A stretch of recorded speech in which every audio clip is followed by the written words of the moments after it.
Hey, this is Linus, what's up? Here's the Oukitel C8 smartphone that costs just about $80, but it has 18:9 aspect ratio display and quite decent specs for the price. As always, I will leave all the links and show notes down below the video.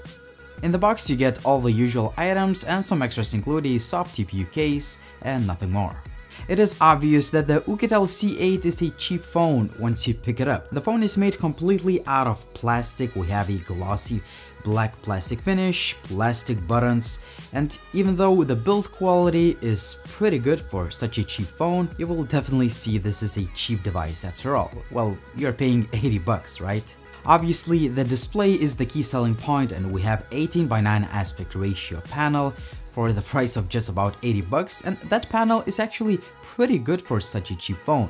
Obviously, it's not the sharpest screen out there, but it's decent for the price.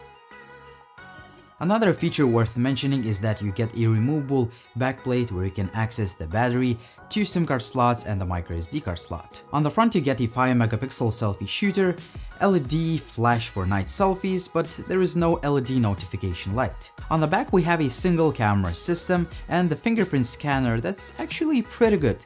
Well, it's not the fastest out there obviously, but it gets the job done. As far as loudspeaker goes, well, you can't expect anything special at this price point. It's not the best, but it's decent, again, for the price of the phone.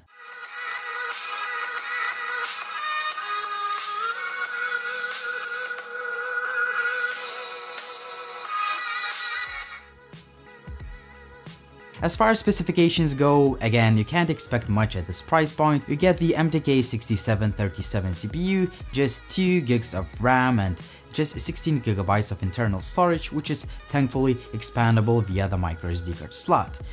As far as gaming performance, it's kind of poor. You can't expect to play any games. I mean, if you play 2D games, you're gonna be all set, but if you want to play 3D games, even a 4-year-old Assault 8 lags and stutters even on the medium graphics settings.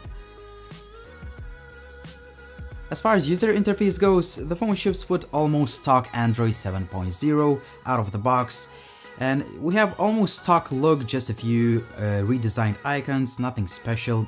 As far as extra features go, we have some gesture and motion controls. Sometimes they work, sometimes they don't. This is expected at this price point. Again, you can also customize the navigation bar, but that's about it. As far as the overall performance of the user interface, it's pretty good. Well, you should expect a little bit of stutter, especially if you install a lot of apps like I do, but no major lag, no major issues whatsoever. As far as the overall image quality, well, it's an $80 phone. Can't expect any miracles from this camera. I would say you can take okay pictures for social media, but nothing more. Especially once you take pictures in low light, the results are quite terrible. But if you take pictures during daylight, you may get some okay looking photos. Selfies, again, look kind of okay. They are usable for social media, but they may not look that great. As far as video recording quality, it's decent for the price, but again, you can't expect much from an $80 phone. So I'm testing out the front-facing camera of the Oukitel C8 4G edition. This is an $80 phone that has 18:9 aspect ratio display. Quite decent specs for such a low price, but as always I'll tell you what I think in the full review. As far as connectivity goes, I didn't have any major issues. I would say that the call quality and signal reception were pretty good, not the best but decent. I didn't have any issues with Wi-Fi, Bluetooth, and even the GPS lock speeds and accuracy were okay. However, there is no gyroscope sensor in this phone, meaning that you can't use this device with any VR headsets and you can't watch 360 content. I would say that the battery life is actually one of the strong points of this phone. The phone has a 3000 mAh unit and I was able to achieve about 6 hours of screen on time, which is great, but keep in mind it was more on a moderate usage. If you are a heavy user, you should expect to get about 4 hours of screen on time. However, it takes about 3 hours to fully charge the phone, which is a very long time. So we've come to the conclusion part where I wanted to summarize the pros and cons.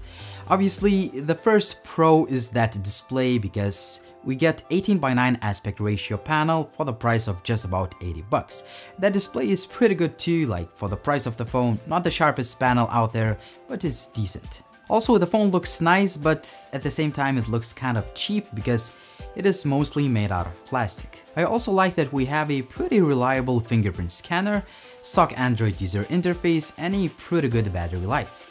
However, speaking of that battery, it takes about 3 hours to fully charge it, which is a very long time, and you should also expect poor gaming performance due to kind of low-level specs like 2 GB of RAM, 16 GB of storage, and that mediocre MediaTek chipset. Finally, the camera can take okay-looking pictures in daylight, but overall camera performance is kind of mediocre.